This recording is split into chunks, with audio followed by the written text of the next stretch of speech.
tidak diselimi sedikit pun. Jadi tidak ada kemudian kezaliman di sana. Jadi apa yang Anda narasikan itu dibantah oleh Al-Quran.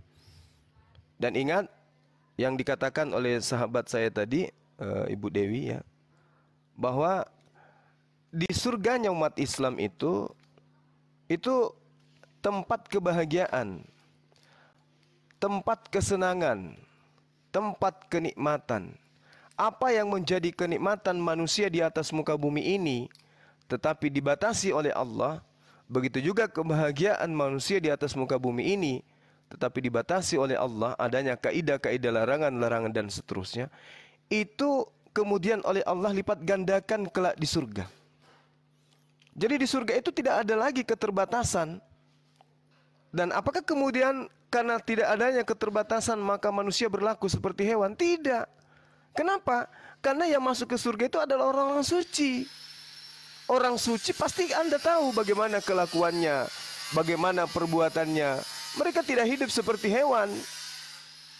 Mereka tidak hidup seperti apa yang Anda pikirkan. Kenikmatan yang ada di surga itu kualitasnya beribu-ribu kali lipat dibandingkan kenikmatan yang ada di dunia.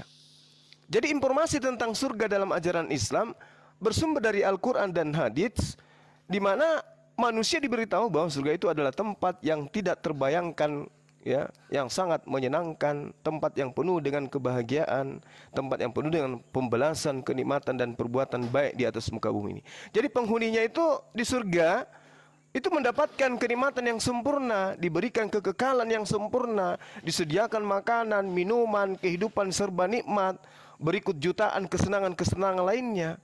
Keinginan apapun yang kemudian terlintas di kepala dalam sekejap itu akan segera tersedia. Nah, itu yang Anda harus pahami.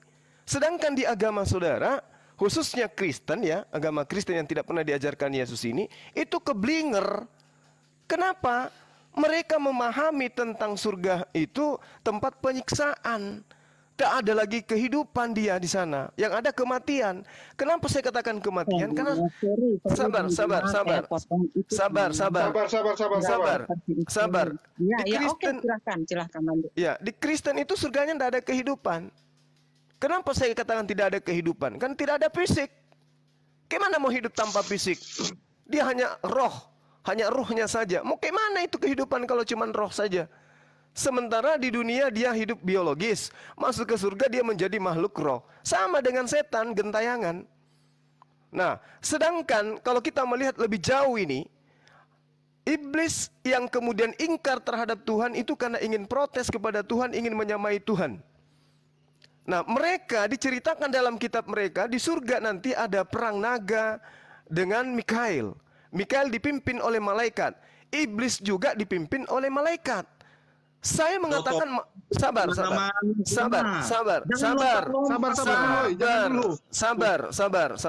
Kalau di Islam, umat Islam masuk surga menjadi penghuni surga yang merasakan kenikmatan, kebahagiaan, kesempurnaan kehidupan kekalnya di sana, layaknya manusia di dunia. Bedanya di sana tidak ada buang air, tidak ada lagi meludah, tidak ada lagi kemudian pipis, tidak ada lagi. Semua kebahagiaan dan kenikmatan yang dirasakan oleh umat Islam. Bedanya Kristen ketika masuk ke dalam surganya menurut mereka menjadi pasukan iblis, menjadi malaikat mereka ini, ikut perang. Sudah.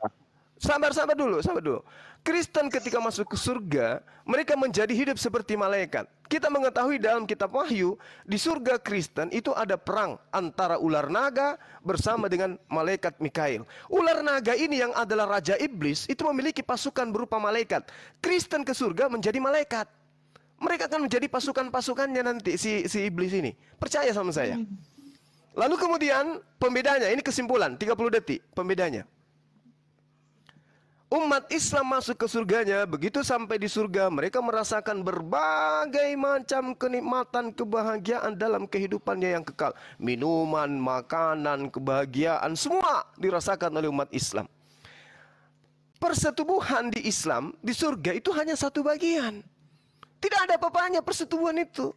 Masih banyak kebahagiaan-kebahagiaan, ada jutaan kebahagiaan-kebahagiaan yang lain yang akan menyibukkan umat Islam di dalam surganya. Nah, sedangkan Kristen ngapain di surga mereka? Ngapain?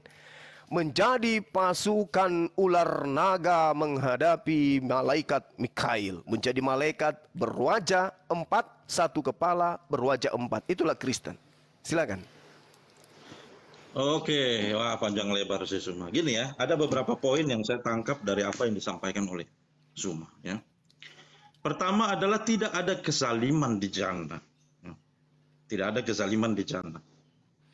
Nah, kembali ke topik awal kita tadi, bagaimana tidak ada kezaliman ya? Sedangkan di dunia saja seorang wanita ya, dia boleh dipoligami sampai 4. Itu kezaliman.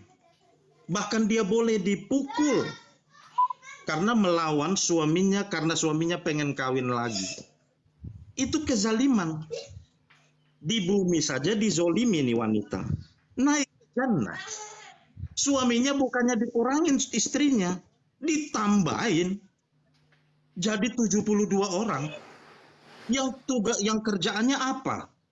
Ya, yang matanya udah mau bobo, ya, penuh cinta, ya. Itu mau ngapain? Ya mau bobo, mau diajak tidur. Tidak ada satupun keistimewaan bagi wanita di jannah. Tidak ada. Jannah itu adalah surga bagi kaum pria.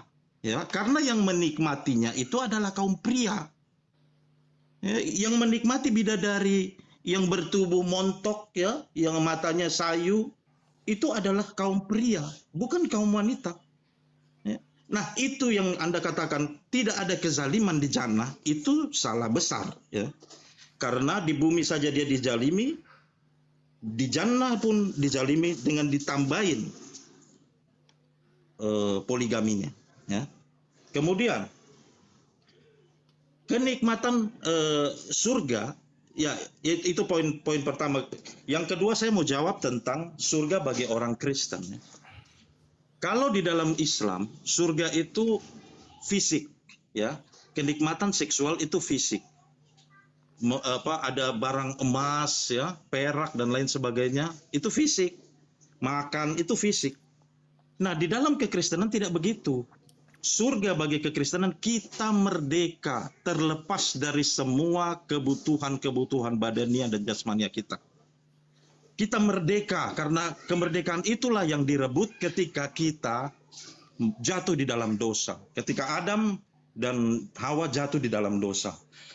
Manusia merdeka adalah tidak perlu merasakan sakit lagi. Tidak perlu merasakan lapar lagi. Tidak perlu merasakan sedih lagi. Apalagi merasakan nafsu birahi. Tidak perlu, karena Tuhan bisa memberikan semua kepuasan itu tidak dalam bentuk fisik, tetapi kepuasan rohani. Apa yang dicari manusia? Kita selalu dibelenggu oleh ketidakmerdekaan akibat penyakit. Ya, di surga tidak ada yang sakit-sakit lagi. Kita dibebaskan dari belenggu, perbudakan dari rasa lapar. Di surga tidak ada rasa lapar lagi, tetapi kita bebas menikmatinya dalam bentuk kasih karunia. Ya. Tidak ada kesedihan lagi, ada sukacita. Kita merdeka dari perasaan susah. Itu yang direbut ketika kita jatuh di dalam dosa. Bukannya justru kita asik esek-esekan. Masuk akal enggak bagi semua saudara-saudara di sini? Ada Tuhan yang melihat dari atas rakyatnya, pengikutnya, di surga semuanya asik gitu-gituan. Ini surga apa, bro? Hal yang dilarang di bumi justru diperbolehkan di surganya. Dan setiap hari Tuhan melihat manusia-manusia melakukan hal yang bahkan lebih jahat lagi. Ya, jadi itu poin saya yang saya sampaikan. Perbedaan kita itu. Nah, poinnya adalah tidak ada surga bagi wanita muslim karena mereka di sana akan dipoligami. Mereka adalah pelayan, hamba bagi para muslimin, para jihadis, ya itu yang duluan masuk surga lah. Yang perang-perang membantai-bantai orang itu masuk surga duluan, itu dapat pahala lebih banyak daripada yang cuma diam-diam aja.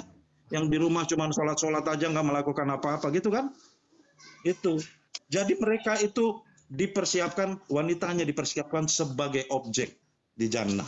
Karena tidak pernah saya temukan wanita memperoleh sesuatu di jannah. Ya. Demikian, terima kasih. Oke, ya mungkin aku kasih kesempatan buat Bu Bunga Purba dulu dikit ngomong ya. Coba sedikit berbicara, tapi saya mau bilang ya, ini teman-teman udah dapat kesimpulan Bang Maleki ya, bahwa menurut Bang Maleki itu kejoliman yang pertama. Terus yang kedua, Bang Maleki bilang di surga itu harusnya kayak orang gila gitu. Orang gila itu kan nggak ada rasa malu, nggak ada rasa lapar, nggak ada rasa pingin apa-apa.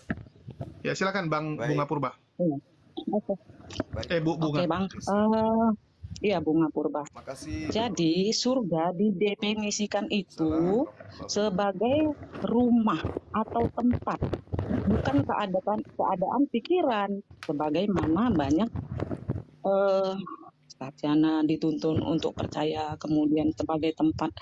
Surga itu menggambarkan sebagai tempat tinggal Yesus dan tempat yang indah untuk semua orang percaya.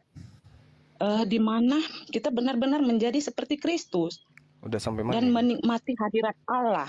Nah, itulah surganya Kristen. Jadi Pak, Bang Juma ya, mungkin ada sedikit perbedaan surganya Kristen dengan surganya Bang Juma gitu ya. Mungkin itulah perbedaannya ya. Karena di Kristen itu setelah kita itu melewati kematian, dan yang bagi yang percaya kepada Yesus dan setia sampai akhir zaman dan melakukan segala perintahnya, maka kita percaya kepada Yesus adalah juru selamat dan kita berhak menduduki kerajaan surga, surganya Kristus. Berarti Kristus itu kan orang yang kudus, dia tidak ada lagi orang yang terkudus gitu ya, maha tinggi. Jadi Kristus itu kita itu setelah masuk ke surga sama pribadi kita itu seperti Kristus, tidak ada lagi keinginan daging, tidak ada lagi pikiran untuk kawin dan mengawinkan di sana, dan kita itu sudah lupa dengan dosa dan tidak ada lagi dosa di dalam kerajaan surga. Jadi kita itu udah yang ada di sana hanya bersorak-sorai memuji dan memuliakan nama Tuhan gitu, Bang Juma ya. Oke. Udah Bu ya. Dapat kesimpulannya. Jadi kayak orang gila gitu, udah nggak ada rasa. Ya silakan Bang Zuma. Ya, jadi gini Bu Bunga ya. Yang Anda narasikan itu adalah mimpi Romawi Yunani yang Anda bahas ini. Saya tahu itu ada dalam 1 Korintus 15:50. Itu adalah surat Paulus yang bukan firman Tuhan dan bukan juga sabda Nabi. Saudara-saudara, inilah yang telah kuhendak, yang menjadi kehendak yang kukatakan kepadamu. Ini kehendak Paulus ini. Jadi Tuhan Anda itu adalah Paulus. Saudara-saudara, inilah yang hendak kukatakan kepadamu. Siapa yang berkehendak di sini? Paulus. Yaitu bahwa daging dan darah tidak mendapat bagian dalam kerajaan Tuhan, dan bahwa yang binasa tidak mendapat bagian dalam apa yang tidak binasa. Itu kehendak siapa? Kehendak Paulus. Bagaimana dengan kehendak Yesus? Mari kita lihat. Dan aku menentukan hak-hak kerajaan bagi kamu sama seperti Bapakku, Tuhanku, menentukan bagiku. Bahwa kamu akan makan dan minum semeja dengan aku di dalam kerajaanku. Dan kamu akan duduk di atas tahta untuk menghakimi ke-12 suku Israel. Apa kurang jelas? Yesus mengatakan kamu akan makan dan minum bersama aku di dalam kerajaan surga. Paulus mengatakan, aku hendak berkata kepadamu, yaitu bahwa daging dan darah tidak mendapatkan bagian dalam kerajaan Tuhan, dan bahwa yang binasa tidak mendapat bagian dalam apa yang tidak binasa. Nah, ibu adalah penyembah Paulus, mengikuti keinginan Paulus. Kalau Yesus makan dan minum Bu di surga itu, ya itu satu yang perlu ibu pahami dengan baik supaya besok belajar lagi. Kemudian Yesus mengatakan dalam Matius 5 nomor 29, maka jika matamu yang kanan menyesatkan engkau, cungkilah dan buanglah itu, karena lebih baik bagimu jika kamu masuk ke dalam neraka dengan anggota tubuhmu binasa, ya, daripada semua badanmu, semua matamu, semua tubuhmu dengan utuh dicampakkan ke dalam neraka. Di dalam Markus 9:47, dan jika matamu menyesatkan engkau, cungkilah, karena lebih baik engkau masuk ke dalam kerajaan Tuhan dengan bermata satu daripada dengan bermata dua. akan dicampakkan ke dalam neraka. Satu lagi, di dalam Matius 10:28, dan janganlah kamu takut kepada mereka yang dapat membunuh tubuh tetapi tidak berkuasa membunuh jiwa. Takutlah terutama kepada Allah yang berkuasa membinasakan baik jiwa maupun tubuh ke dalam neraka. Ini sangat jelas. Berarti kebangkitan orang-orang menurut Yesus adalah kebangkitan jasad, karena jasad yang akan dilempar ke neraka. Begitu juga jasad yang akan dimasukkan ke dalam surga. Semua jasad kita setelah mati akan dibangkitkan. Jasad Kristen masuk ke dalam neraka, jasad umat Islam masuk ke dalam surga. Sebagai jasad manusia, maka Allah Subhanahu wa taala menerangkan, jannatu adnin yadkhulunaha wa man salaha min abaihim wa azwajihim wa dzurriyyatihim wal malaikatu yadkhuluna alaihim min kulli bab. Surga Firdaus, surga Aden, mereka masuk ke dalamnya bersama dengan orang-orang yang saleh, umat Islam. Dari nenek-nenek moyang mereka, dari pasangan-pasangan mereka, dan anak-anaknya, serta cucu-cucunya. Sedang para malaikat masuk ke tempat-tempat mereka dari semua pintu. Ini umat Islam, Bu. Istri, anak, nenek, kakek, cucu-cucu semua bersama dengan kami masuk ke dalam surga lengkap dengan jasad. Ibu masuk ke neraka lengkap juga dengan jasad. Yang Anda hayalkan tadi itu ajaran Paulus. Daging, darah, tidak ada tempat untuk di kerajaan surga. Siapa bilang? Yesus mengatakan ada kok. Daging dilempar ke neraka, daging juga lempar ke surga. Kenapa? Di surga makan minum. Itu satu. Kemudian dikatakan di dalam Al-Quranul Karim, nahnu awliya'ukum fil hayatid dunya wa fil akhirah walakum fiha ma tastahi ampusukum walakum fiha ma tadda'un. Kamilah pelindung-pelindungmu dalam kehidupan di dunia dan kehidupanmu di surga di akhirat. Di dalamnya surga kamu memperoleh apa yang kamu inginkan dan memperoleh apa yang kamu minta. Ini surga, ini baru surga. Kamu akan memperoleh apa yang kamu minta, kamu akan memperoleh apa yang kamu inginkan. Itu surga. Surganya ibu cuman memuji-muji. Bayangkan ibu, bayangkan ini. Dalam kehidupan kekal, Anda cuman memuji. Dalam kehidupan kekal Anda memuji, dan pasti Anda akan mengingat kehidupan Anda ketika di bumi. Anda bisa makan, Anda bisa minum, Anda bisa ini. Begitu masuk ke surga itu semua dihilangkan.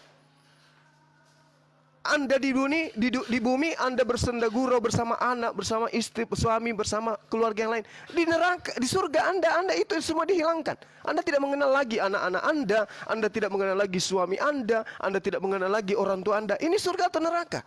Ini neraka, Bu. Yang dijual Paulus ke Anda itu neraka. Bayangkan kalau Anda memuji dalam 1 tahun aja. Haleluya, haleluya, haleluya, haleluya, haleluya, iya, haleluya, haleluya. Ini setahun aja ibu lakukan. Mau enggak? Mau enggak ibu melakukan itu setahun aja, non-stop, tidak ada yang lain.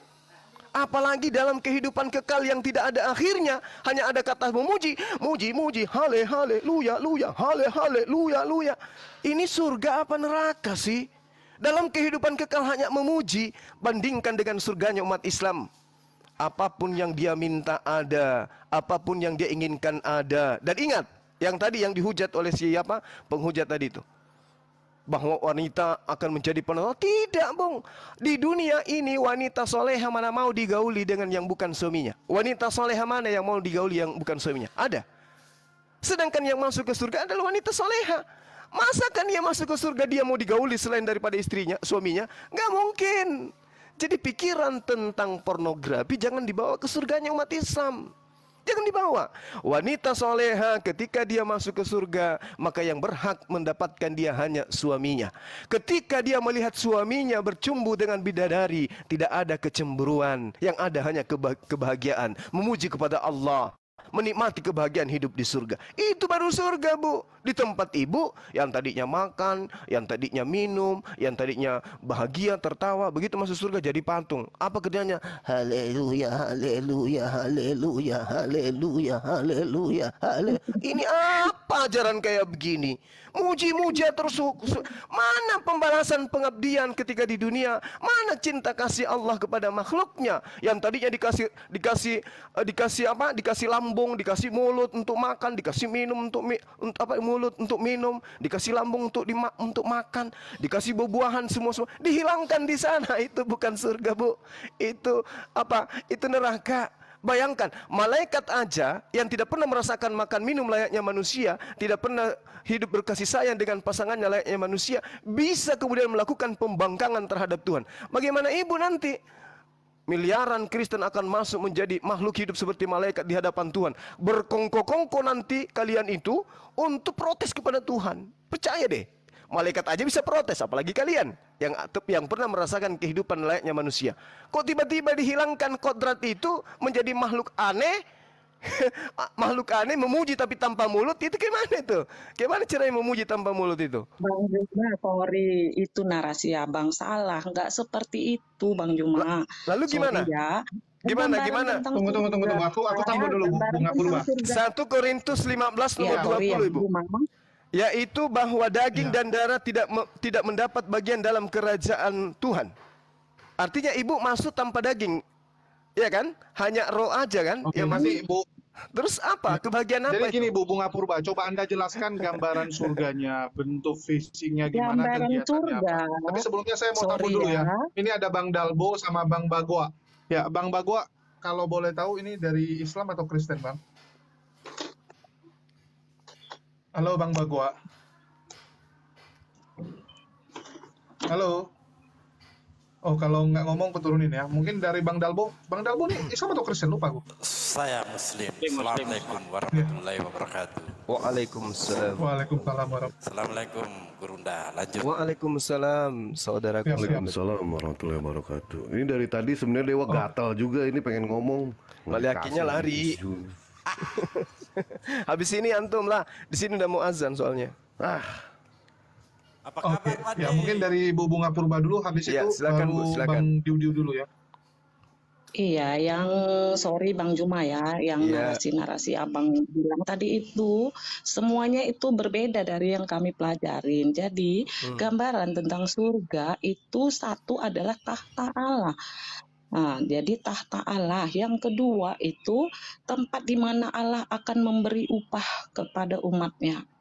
Ya, dan yang selanjutnya tempat yang aman dari pencurian dan kerusakan, dan selanjutnya tempat yang penuh sukacita, tempat di mana tidak ada perkawinan, rumah. Aduh, ada sorry ya, ini dulu ya. Tidak ada perkawinan, rumah. Bu. Iya. Silakan. Bu Purba ini dapat dari mana? Di surga nggak ada perkawinan. Biar Ada tadi yang datang, ada yang Yang diomongin Yesus itu soal kebangkitan di Lukas 20 ayat 36 itu. itu masalah. Ketika Enggak, ada Ibu orang ini belum Farisi. nonton ini dia. Mbak Ustadz Sugi, dia belum nonton videonya Luga menjelaskan surga mungkin. Di versinya Luga, malaikat itu jadi pelayan dia, jadi supir. Kalau jadi saya sih tukang simpel aja sih. Pilih Tuhan yang minta cewek atau Tuhan yang memberi cewek gitu aja. Kalau saya itu simpel gitu. Tanya sama orang Kristen. Itu lagi. Iya, Bahaya karena Tuhannya Kristen ini minta jatah cewek. Di mana di dalam kita bilangan 31 ayat 17 sampai ayat 40 dibaca baik-baik di situ. Tuhan dapat jatah cewek 32 orang. Secara logis mari kita tanya kepada mereka, kamu pilih Tuhan yang memberi cewek atau Tuhan yang minta cewek gitu loh. Ayo mikir. Kalau saya gitu aja sih. Ya, enggak ada kawin-mawin, tapi Yesus sendiri kawin kok di surga itu. Sudah kembali Bu Bunga Purba atau masih telepon? Oh, masih telepon nih, mungkin penting. Ya, mungkin Kita dari Bang Dudu sama dulu. pendeta. Iya. Kode friend dulu, kode Assalamualaikum friend dulu. warahmatullahi Ya, jawab. wabarakatuh. Waalaikumsalam. Waalaikumsalam. Gatal juga dari tadi nih Bang, sebenarnya pengen nyerang juga gitu kan, cuma tidak dikasih kesempatan gitu. Nah, begini ya, Bu Bunga Kalau ya. Bang Juma udah ngomong ya kita nyimak aja deh. Bang Juma udah sanggup ngatasin semuanya gitu. Iya. Paham sih, paham. Cuma kan kalau misalkan kita diserang-serang itu, apa kita tidak wajar untuk menyerang balik, ya kan? Kita pun harus bisa yang namanya menyerang balik gitu kan, memberikan pertanyaan juga kepada beliau. Begini Bunga Purba, surga itu adalah tempat suci. Hanya diperuntukkan untuk orang-orang yang selalu mensucikan diri. Kami umat muslim setiap hari selalu yang namanya berusaha untuk mensucikan diri. Ketika yang namanya seorang suami setelah melakukan hubungan badan dengan istrinya, kami selalu mensucikan diri. Seorang perempuan muslimah ketika mereka yang namanya setelah beres menstruasi, dia selalu untuk mensucikan diri. Kristen konon katanya ingin masuk ke surga, mandi junub juga kagak. Gimana nih? Lawak-lawak depan kami ya, ente. Gitu. Dan ternyata antara diskusi sama Bang Juma sama Bang Maliaki tadi, surganya Kristen itu ternyata nerakanya bagi muslim itu. Kami tidak menerima surga yang seperti itu. Pada saat mereka mengatakan kalau muslim itu berharap sama yang namanya 72 bidadari. Tidak ada satupun muslim ketika kami melakukan yang namanya kebaikan ataupun melaksanakan segala syariat-syariat yang diperintahkan oleh Allah, kami berharap surga untuk mendapatkan 72 bidadari. Tidak, kami tidak pernah berharap seperti itu. Bahkan konon di surga umat muslim itu yang dimana temboknya terbuat dari emas bertatahkan berlian, jamrud khatulistiwa dan lain sebagainya. Kami tidak berharap itu. Kalau perlu Ibu Bunga pengen tahu, yang kami berharap itu ketika kami di surga bisa berjumpa dengan Allah Subhanahu wa taala, bisa berkumpul dengan Rasulullah sallallahu alaihi wasallam. Itulah harapan kami. Mengenai soal 72 bidadari, silahkan ambil. Silakan ambil. Lewat cukup minta janda aja satu cukup. Alhamdulillah. Kan bengkok kemana-mana. Ya, sedikit ya saya tambahin ya. Lalu bentar sedikit. Saya tambahin sedikit ya. Bentar. Bentar sedikit Bu. Sedikit. Bentar. Okay. Jadi wanita muslim di surga itu dapat apa? Dapat perhiasan. Di mana surah Al-Had ayat 23. Di surga itu mereka diberi perhiasan dengan gelang-gelang dari emas dan mutiara. Dan pakaian mereka di surga terbuat dari sutra. So laki-laki diberi gelang, jadi melambe dong. Ya, jadi adil dong, nggak adil lah dengan pria. Kalau perempuan itu minta jatah laki-laki di surga, itu mah perempuan pelacur, Bu. Ya, karena wanita itu tidak suka dengan laki-laki yang banyak, bukan itu keinginan laki-laki perempuan. Keinginan perempuan itu perhiasan, keinginan laki-laki pasangan. Jadi jangan disama-samakan. Hanya perempuan-perempuan yang mental lacur yang menginginkan pasangan yang banyak. Nah, di mana di dalam Al-Qur'an dikatakan apa yang diinginkan wanita? Perhiasan. Surah Al-Had ayat 23. Gitu loh. Jadi perempuan tidak dapat bidadara, tidak. Assalamualaikum. Berbeda loh Pak. Waalaikumsalam warahmatullahi wabarakatuh. Ada yang mau disampaikan Bang Putra Spiritual? Ibu Bunga ini maunya kalau suaminya beristri lagi, dia bersuami lagi, suaminya dapat istri 72 bidadari, dia juga mau. Ibu mau kan dapat laki-laki 72? Iya kan, Bu? Itu mau saya tentang. Yang itu mau saya tentang, nggak ada dong keadilan. Kirain kan Ibu tadi bercerita tentang adil. Anda mengatakan tidak adil. Anda maunya itu sebagai perempuan di surga dapat 72 laki-laki. Iya kan? Kasihan kali ya. Begitu, Pak. Yang maksudnya itu. Ibu. Itulah tidak adanya keadilan di dalam yang Bapak ketahuin, yang Bapak pelajari. Jadi maksudnya adil itu ibu ini mendapat perhiasan. Jadi maksudnya ibu ini perempuan juga harus dapat 72 suami gitu maksudnya? Enggak, dari situ kan Pak kita ambil sisi ininya kan sudah tidak ada keadilan. Oh, bukan. Di dunia, dari mana? baik di surga gitu. Dari mana Ibu? Begini. Kan di dunia Ibu, aja, sorry Pak saya jelasin. Mungkin salah, kalau salah nanti dibenerin ya. Bentar Bu, bentar sedikit Bu. Yang namanya adil itu tidak harus sama Bu. Adil itu sesuai dengan kebutuhannya. Kodratnya. Sesuai kodratnya. Misalnya Anda punya anak umur 25 tahun. Anda kasih uang banyak, misalnya 2 juta gitu kan. Nah, apakah anak Anda yang umur 5 tahun juga Anda beri uang 1 juta? Nah, itu namanya nggak adil. Jadi sesuai kebutuhannya. Nah, wanita itu yang disukai apa? Perhiasan emas, pakaian, keindahan. Maka di surga disediakan keindahan. Sebagaimana yang tertulis dalam surah Al-Hajj. Nah, laki-laki yang diingini apa? Pasangan-pasangan. Allah kasih juga. Seperti itu loh. Nah, kalau ada perempuan juga menuntut sebagaimana yang diberikan kepada pria-pria muslim, ini perempuan lacur. Gitu. Bu. Oke, coba kita tanya pendapat wanita yang muslim ya. Ini ada Unirifa, wanita muslim, silakan. Nggak adil katanya, dia maunya 10 laki-laki, 72 laki-laki juga Ya, katanya. sorry ya. Selamat siang, hubungan Sorry, Uniripa. Ya. Sorry Uniripa, saya kasih 2 menit aja ya. Entah Ya. nih salah nih apa taksiran saya. Kalau saya salah, mohon dibenerin gitu ya. Jadi yang penilaian saya nih selama ini kan di dunia aja para lelakinya di bapak ya. Boleh poligami, bisa beristri 5, 6 atau berapa gitu ya, kurang tahu saya. Jadi Yang perempuan penting supaya adil. ingin poliandri juga Yang gitu. penting Itu jangan mah minta bukan, lancur, Bu. enggak, sorry Pak, dengerin dulu ya. Bukan Ya, dengerin jangan dulu ditunda, ya tapi Pak. jangan dilebihkan, Bu. Dengan Eh, bilang 5 sampai 6, batasnya 4, jangan dilebihkan. Boleh Ibu bernarasi, tapi jangan Empat, ya, memperinci. sorry, makanya kan Yang nggak saya boleh kurang itu paham. poligami Tuhan, Bu. Ah, Yang nggak misalnya boleh poligami 4. Tuhan. Misal- Poligami Tuhan nggak boleh. Enggak, sorry dulu Pak. Ini kan saya kurang paham, makanya nanti Bapak Poinnya Ibu paham apa? kan gitu. Enggak, maksudnya gini, poin Ibu apa? Itu yang mau saya tanya. Maksud Ibu apa, poinnya apa? Coba jelaskan aja. Ya. Biar Langsung dulu to the Ibu point. ngomong. Maksud saya itu begini.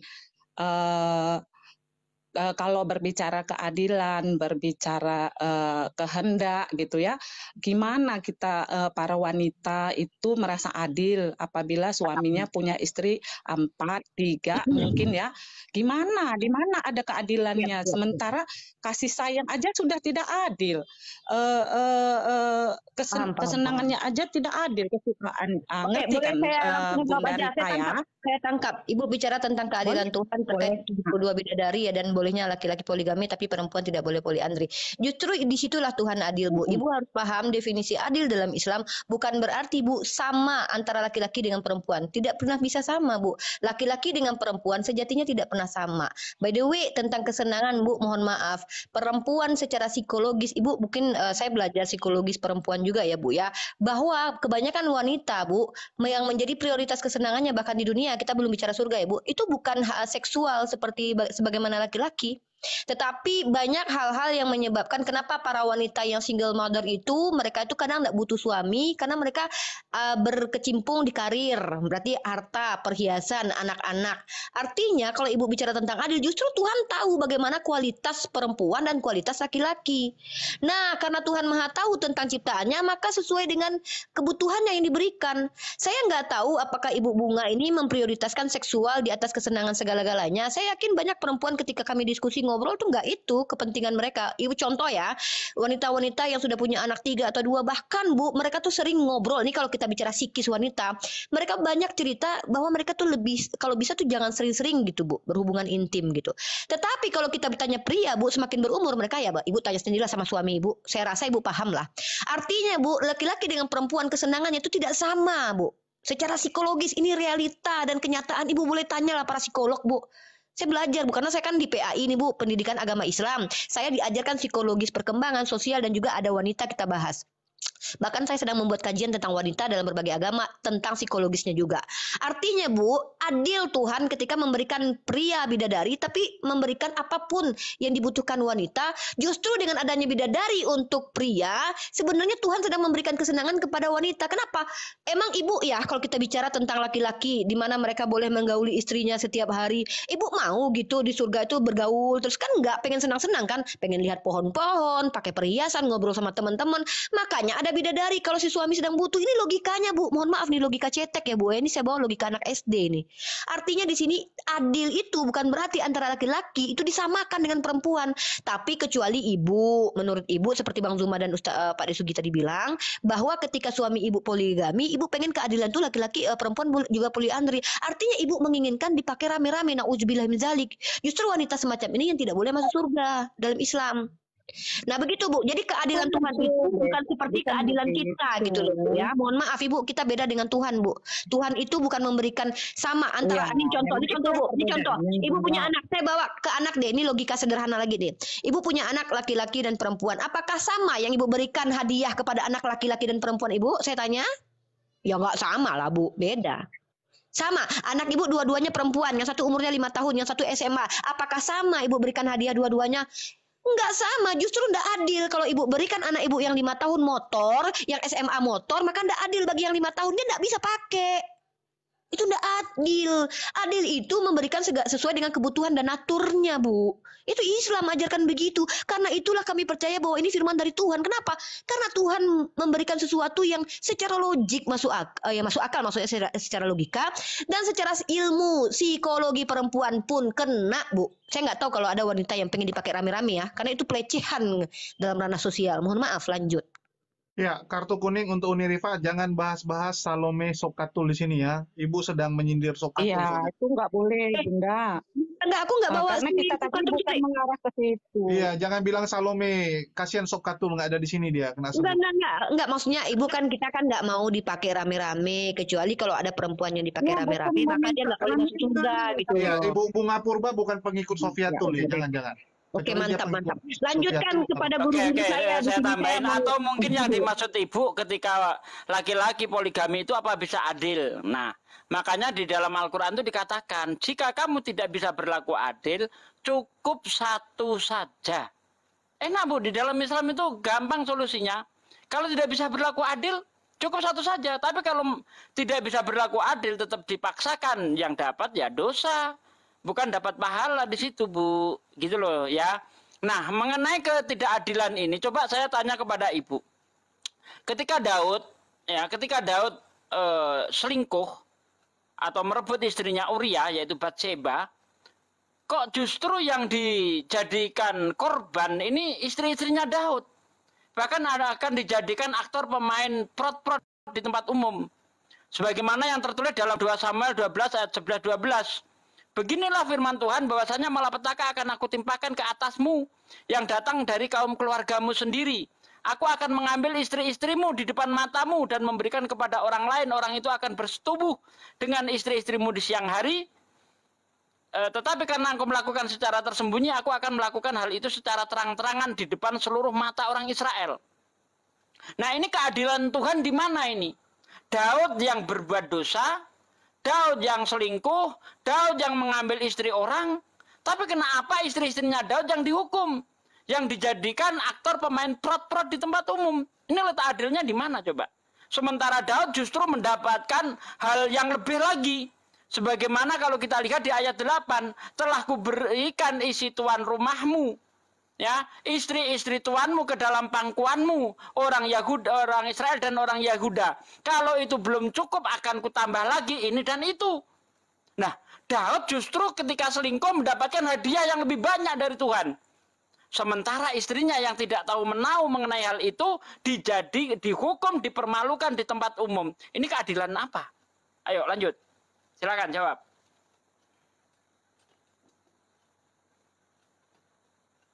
Ya, silakan Bu Bunga. Bunga terakhir. Ditelepon lagi nih sama pendetanya. Kepada Bang, aku 1 menit. Biarkan Sugi Kristologi ngomong. Kena sekakmat. Ya, silakan Bang. Assalamualaikum Bang Andi. Assalamualaikum warahmatullahi wabarakatuh. Waalaikumsalam. Bang. Ya, silakan Bang Wan.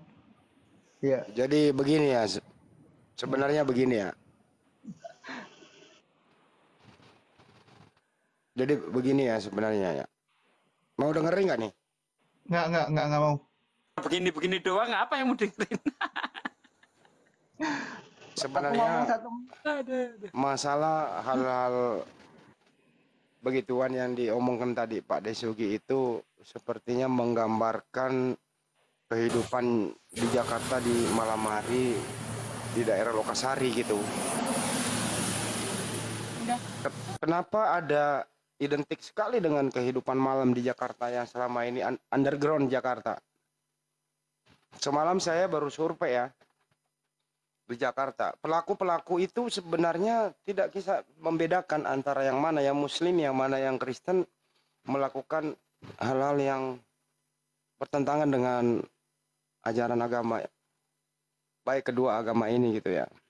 Menurut hasil penelusuran saya semalam yang belum saya rilis di buku saya gitu, karena terhubung belum terpikirkan, ya silakan mari kita berpikir sama-sama saja bahwa Jakarta itu tempatnya menguji iman, gitu ya.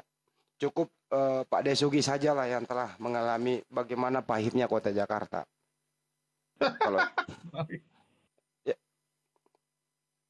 Nah, orang-orang yang baru datang ke Jakarta ingin mengadu nasib, mestinya harus bisa beradaptasi, punya filter yang kuat. Apalagi di daerah Jakarta, pusat perhatian seperti Singapura kalau di malam hari, siang bagaikan kuburan. Itulah yang dimaksud dengan Lokasari. Kenapa Pemda DKI agak sedikit turun gairahnya untuk itu, karena di sana juga perputaran ekonomi di malam hari ya begitu hampir sama dengan di siang hari. Ini saya ngomong apa sih? Nggak jelas ya? Nggak tahu. Pantesan Bang Handi kemarin minta antar ke Lokasari. Kupikir ngapain? itu Lagi dia. survei rupanya. Survei kan? Oh, nggak tahu aku soalnya kan cuma ngantar.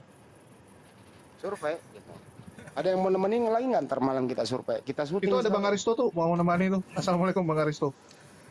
Waalaikumsalam warahmatullahi wabarakatuh. Assalamualaikum guru-guru saya yang ada di sini. Masya Allah. Waalaikumsalam. Ya, ini Waalaikumsalam warahmatullahi wabarakatuh. saya baru Saya masuk. mana rokok saya habis? Saya baru Apain masuk kesini, sudah- Dek? Apain kesini? Oh, Mau iya. ngapain? Buka aja sudah Komal bisnis atau Komal apa urut. Apa ini ku debat? Iya, iya, iya, iya. Mana hilang? Dibilang rapatkan barisan malah menjauh. Mana sih? Ini masih belajar ini, Kanda. Enggak ah. Tetap harus sama-sama lah, jangan menjauh. Sekali-sekali ikut di Komal-Komal kita, rapatkan barisan. Antum dibutuhkan. Gimana antum punya link semua orang-orang hebat, ikutlah. Siap, siap. Oke? Oke, siap. Bentar lagi ku ikat tangannya ini orang. Ikut. Lanjut. Bang Aristo, nanti kita ngomongin lewat telepon ya. Oh, siap. Perkembangannya Bang gitu. Ikat dia, Ini ikat. ngomong Jangan Lokasari dibiarkan tadi pergi. ya Bang Handi. Orang ini ngomong Lokasari nih. Bukan itu, masa Lokasari saya laporin ke Aristo, gile kali. Saya baru masuk, sudah disinggung oleh sama Bang Hendy nih. Ini nggak bagus ini. Katanya orang mengadu nasib di Jakarta apa segala. Ini secara tidak langsung menyinggung saya nih. Oke. Ya, Makasih Bang Tris. Ukti Tris. Lanjut. Jadi- Baik Dewa, izin pamit ya. Bentar Semuanya. dulu, Dewa, jangan jangan pamit gitu dong. Aku belum, Bang Aristo, aku belum Jangan dulu dong. pemberitahuan Ya, tadi- resmi nih. luar biasa dapat pengajaran dari Bang Juma ya mengenai surga. Sekali lagi Dewa katakan ke Mbak Bunga, tidak ada satupun umat muslim ketika masuk ke surga ingin mengharapkan yang namanya 72 bidadari. Tidak ada sama sekali. Kita tahu Sayyidina Ja'far, beliau wafat di medan perang. Kedua tangannya terputus, Bu. Kedua tangan beliau terputus. Allah gantikan dengan sayap yang begitu indah. Ketika arwahnya hendak dibawa sama Allah ke surga, tapi Sayyidina Ja'far menolak. Kenapa? Karena di pelupuk matanya terdapat bayangan Rasulullah SAW. Dia minta izin kepada Allah untuk dikembalikan ke dunia hanya untuk melihat Rasulullah SAW. Kami tidak berharap surga 72 bidadari, tidak. Ya, kami berharap ketika umat muslim nanti ke surga itu kami bisa berjumpa dengan Allah, bisa berkumpul dengan Rasulullah, bisa berkumpul dengan Bang Juma, bisa berkumpul dengan Aristo, tapi kami tidak mau berkumpul dengan Bang Handi. Ya, itu ya, Bu ya. Nggak apa-apa, karena surga Anda itu tingkatannya masih apa ya, lantai dasar. Aku udah di lantai Mengenai 2 soal sebenarnya. keadilan ya, Bu Bunga, mengenai soal keadilan, manusia itu adil, tetapi manusia tidak bisa maha adil. Allah maha adil. Apakah yang namanya keadilan itu harus sama? Tidak. Sebagaimana yang kita tahu, surganya Rasulullah, surganya para nabi, apakah harus setingkat dengan seorang mahadewa? Tidak mungkin. Itu hal yang mustahil. Bahkan surganya Bang Juma bisa jadi lebih tinggi daripada surganya dewa. Itu sudah pasti. Kalau Bang Handi nggak jelas. Itu aja. Terima kasih kepada semuanya. Ikhwan Bila, kalau itu ada kebenaran, itu datang dari Allah. Kalau ada kesalahan, itu datang dari Bang Juma. Terima kasih banyak. Assalamualaikum warahmatullahi wabarakatuh. Waalaikumsalam warahmatullahi wabarakatuh. Di bawah ini ada yang ngomong loh. Saya separuh orang, separuh jin. Gimana nih ceritanya? Dua natur dong gua. Jadi teman-teman, masih program pengadaan air bersih di masjid kita ya, Masjid Nur Maulida di Kabupaten Goa, Bolangi, Makassar, Sulawesi Selatan, masih dibuka untuk atensi partisipasi beramal jariah pada kesempatan kali ini. Jadi kita rencana akan menutup pada tanggal 5 sesuai kesepakatan kita kemarin. Sebenarnya sih target udah mencukupi, tapi masih dibuka dalam rangka pengembangan untuk memperindah, apalagi membuat satu kamar ya buat ustadz kita yang stay nanti di sana, karena sudah kita dapatkan udah ada imam yang stay di situ. Kita rencana membuatkan kamar di sebelahnya kan begitu. Jadi sudah tidak bolak-balik karena rumahnya jauh. Untuk itu kami masih buka dalam rangka beramal jariah ini sampai tanggal 5. Bagi yang ingin berpartisipasi, beratensi beramal jariah, silakan hubungi Zulkifli Mabas, di sana masih live. Rekening ada di deskripsi. Silakan hubungi yang di Slybest Channel juga, saya akan memberikan rekening. Rekeningnya adalah terpusat di Yayasan Makassar Mualaf Center Indonesia, di Bank Tabungan Negara, nomornya sekian sekian sekian, di sini nggak boleh disebut. Bagi yang sudah berpartisipasi, beratensi, beramal jariah, terima kasih. Semoga segala urusannya dipermudah, rezekinya dilipat gandakan. Insya Allah bermanfaat buat umat. Terima kasih. Oke, terima kasih buat Bang Handi atas pengumuman ya. Jangan lupa masih dibuka sampai tanggal 5, jadi masih bisa berpartisipasi. Oke, bagi teman-teman yang minta permohonan, kalau ada yang Kristen, tolong tulis di komen ya, supaya kita tahu. Karena Bu Bunga Purba ini kesepian sendirian. Apalagi Bu Bunga Purba ini pingin dikelilingi lelaki yang rame. Silakan Bu Bunga Purba. Sorry. Tadi saya ada tamu, sorry ya. Ini pun lagi nunggu di depan. Bukan saya, nggak ini ya. Saya tinggalin tadi sebentar, saya mute. Sorry ya, Bang Juma ya. Karena kebetulan Bu, di depan silakan, ada tamu lagi nunggu. Jadi itu tadi ini saya kasih 5 menit aja ya, tamu saya tinggal di luar. Jadi mengklarifikasi yang tadi, karena ini di bawah juga banyak typing nih saya lihat nih, mau Salome atau apa, itu kan perkataan yang sangat tidak baik. Tadi kan kita hanya berbicara ketidakpahaman saya tentang surganya Bang Juma dengan surganya kami gitu. Jadi di sini kita bukan berdebat untuk saling menghujat, menghina satu sama yang lain. Ini kan kita hanya bertanya tentang perbedaan.